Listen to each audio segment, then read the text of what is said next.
Every afternoon, in the same square, a boy would appear with calm steps and a water canteen in his hands.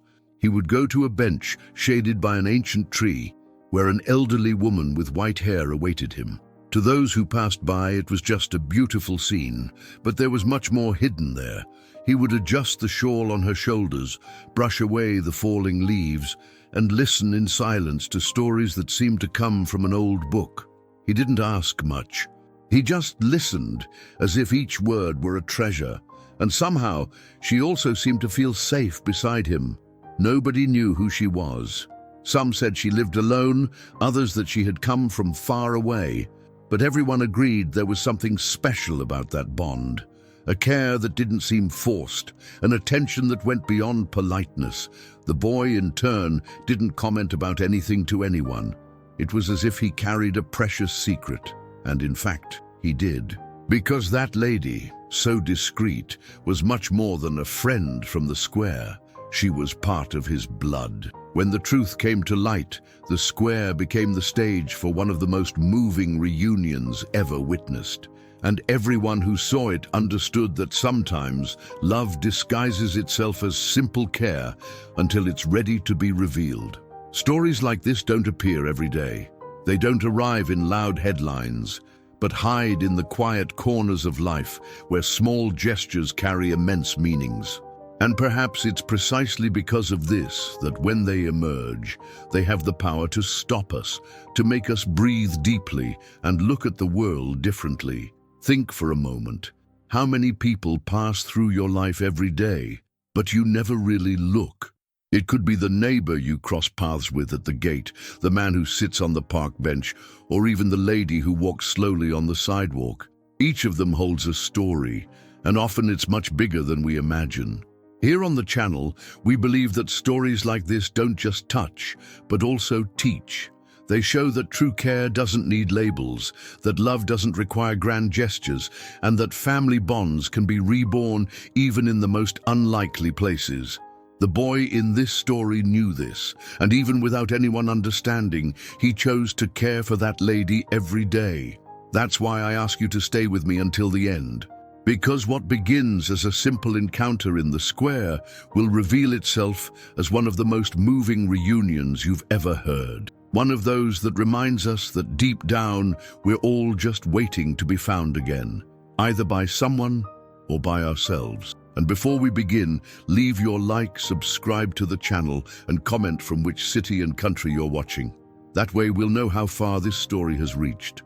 Now prepare yourself, because what's going to happen in this square will touch your heart. Every day, around 4 in the afternoon, Lucas, a 12-year-old boy, would arrive at the square with firm steps and a small water canteen.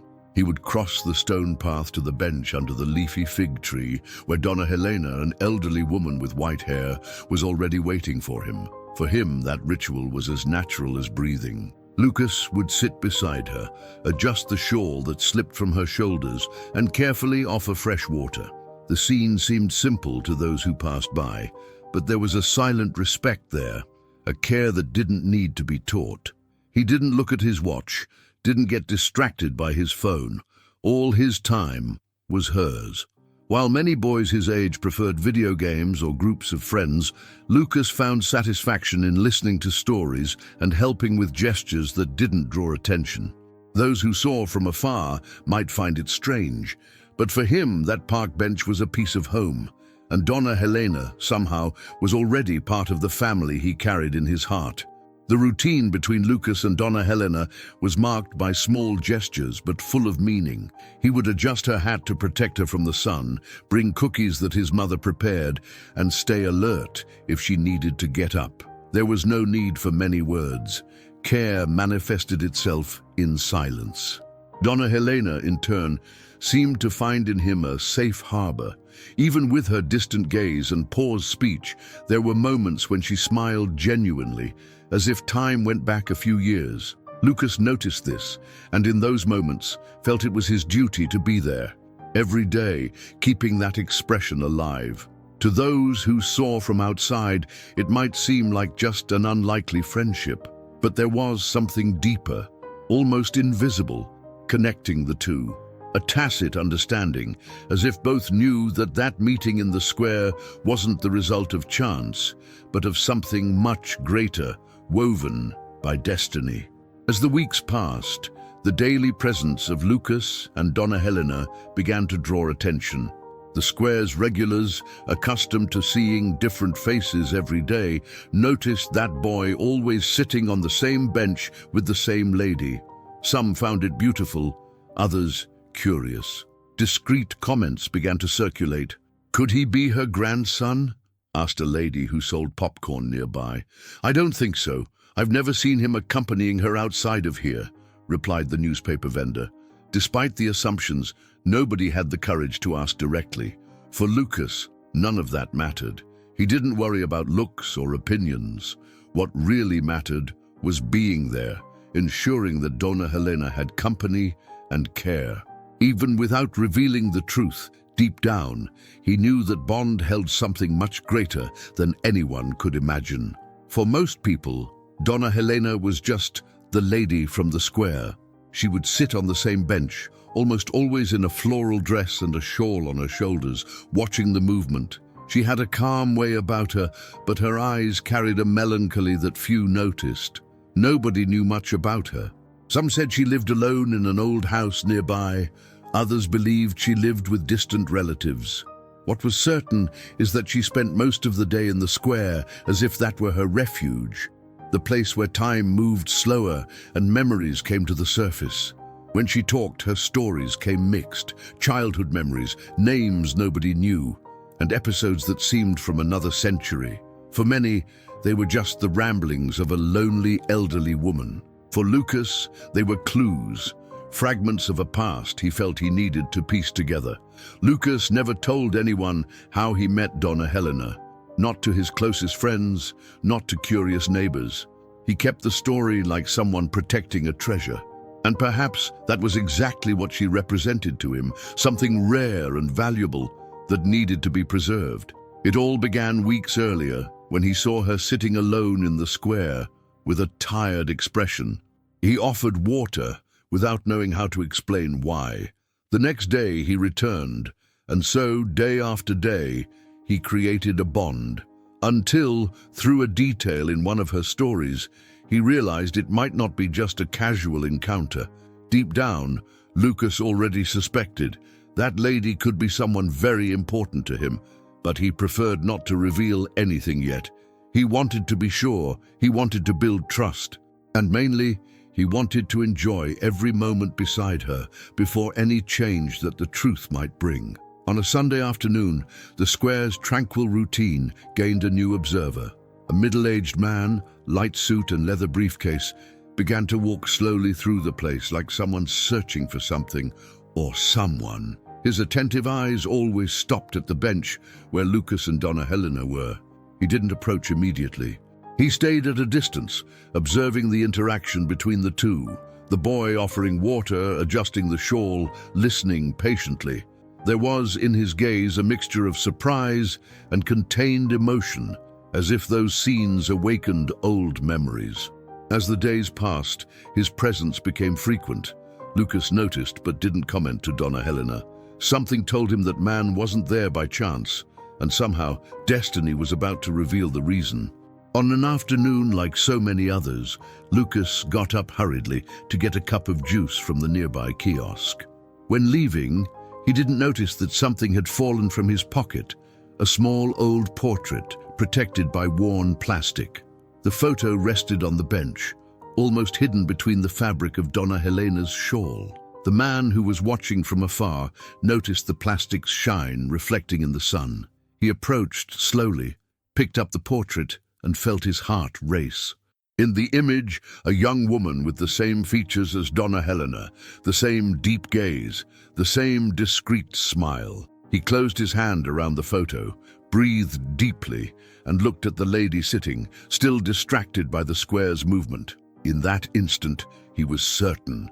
It wasn't coincidence. That was the proof he had been seeking for years.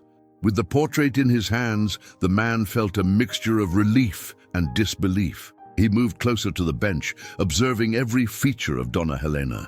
The shape of her face, the gentle wrinkles, the way she adjusted her shawl, everything matched the image kept in his memory since youth. He sat on a nearby bench, without courage to speak. Meanwhile, old memories came to the surface, the days before her disappearance, the unsuccessful searches, and the emptiness that remained. For years, he carried the pain of not knowing what had happened. Now she was there, so close he could hear her voice. The man knew he needed to be sure before acting, but deep down, there was no doubt. The lady the boy cared for with such affection was his mother, the same one he had been searching for decades. The next day, the man decided he couldn't postpone anymore. He arrived at the square earlier, waiting for the right moment to approach. When Lucas appeared and sat beside Donna Helena, he breathed deeply and walked toward them with slow steps. "May I sit?" he asked with a low voice, almost hesitant. Lucas looked suspicious, but nodded. The man introduced himself and, looking into the boy's eyes, asked the question he had carried for years. "Who is this lady to you?" The tone was respectful, but loaded with expectation. Lucas remained silent for a few seconds. He looked at Donna Helena, who seemed not to fully understand the situation, and answered calmly, "She is very important to me, more than you imagine." In that moment, everyone knew the conversation was about to change everything. Lucas breathed deeply, as if carrying a weight he was ready to release. He looked at the man and said, "I discovered recently she is my grandmother." The sentence fell in the air like a strong wind, making the square's silence seem even greater. The man took a few seconds to process. His eyes welled up, and he turned his face to Donna Helena. "Mother, it's me, Paolo." She frowned, as if searching in her memories for a forgotten face, until, gradually, her gaze lit up with recognition. It was in that instant that the tears began to fall. Lucas watched in silence, feeling that moment was greater than anything he had ever lived. Finally, the secret he carried had transformed into a reunion. Donna Helena stood up slowly, as if each movement were guided by emotion. Upon hearing her son's name, she opened her arms, and Paolo ran to embrace her. It was a long embrace, loaded with lost years and words never spoken. Those who passed by the square stopped to watch, feeling they were witnessing something rare. Lucas remained beside them, with a discreet smile. Deep down, he felt his mission was accomplished. He had cared for her in the days of silence and loneliness, but now he knew she had returned to her family's arms. Still, he didn't move away. That was also his place. The reunion extended for hours. Between laughter, tears, and memories, mother and son recovered a piece of life that time tried to take away. And the square, witness to everything, seemed more alive, as if the trees and wind also celebrated. When the sun began to set, the square was silent, but loaded with meaning. The reunion of Donna Helena and Paolo had left a mark not only on them, but on everyone who witnessed it. It was impossible not to reflect on how destiny weaves encounters and reconstructs bonds that seemed lost. Lucas, sitting again on the bench, watched the two talking. He knew we don't always have answers for everything, but that care, even silent, can change the course of a life. The simple gesture of offering water, listening to stories, and being present had made all the difference. The lesson was clear. Never underestimate the power of a small gesture. It can carry unconditional love, rekindle memories, and unite blood ties that seemed forever broken. And sometimes, life chooses the simplest place to give us the greatest rewards. How many people pass through your life every day without you really noticing them? Perhaps, among them, there's someone carrying a story capable of changing yours forever. Lucas didn't know, but his daily gesture of care was weaving a reunion that destiny had been preparing for years. This story reminds us that, often, love and connection arrive disguised as simplicity. A glass of water, a brief conversation, an attentive look, all of this can be the thread that reconstructs bonds and brings back smiles. The important thing is to be present, even when we don't understand why. And you? Are you ready to offer your time and affection to someone who needs it? If this story touched your heart, subscribe to the channel, activate notifications, and share this video. Let's spread together more stories that inspire, move, and remind us that the essential almost always lies in silent gestures.